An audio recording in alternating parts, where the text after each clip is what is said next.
দেখতে পাচ্ছেন এই মুহূর্তে রাঙাবাড়ি এলাকায় যেই জায়গায় ট্রেন দুর্ঘটনা হয়েছে সেই জায়গায় একের পর এক অ্যাম্বুলেন্স এবং ইতিমধ্যেই পুলিশের উচ্চপদাধিকার দমকল এবং সমস্ত অ্যাম্বুলেন্সগুলি কিন্তু এই মুহূর্তে রয়েছে রাঙাবাড়ি এলাকায়। আহতদেরকে উদ্ধার করা হচ্ছে এবং এক এক করে নিয়ে যাওয়া হচ্ছে হাসপাতালে।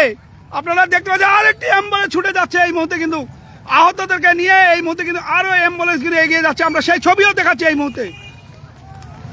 রাঙাপানি এলাকায় এই মুহূর্তে কিন্তু বড় ধরনের ট্রেন দুর্ঘটনা, দুটি ট্রেনের মধ্যে সংঘর্ষ, কাঞ্চনজঙ্ঘা এক্সপ্রেস ও একটি মালগাড়ির মধ্যে সংঘর্ষ হয় এবং এখনো পর্যন্ত প্রায় অনেকেই হতাহত হয়েছে বলে জানা গিয়েছে, প্রাথমিকভাবে মনে করা হচ্ছে। তবে দেখতে পাচ্ছেন এই মুহূর্তে আহতদেরকে উদ্ধার করে নিয়ে যাওয়া হচ্ছে, আহতদেরকে হাসপাতালে একের পর এক অ্যাম্বুলেন্স ছুটে আসে। আমরা সেই ছবি দেখাচ্ছি।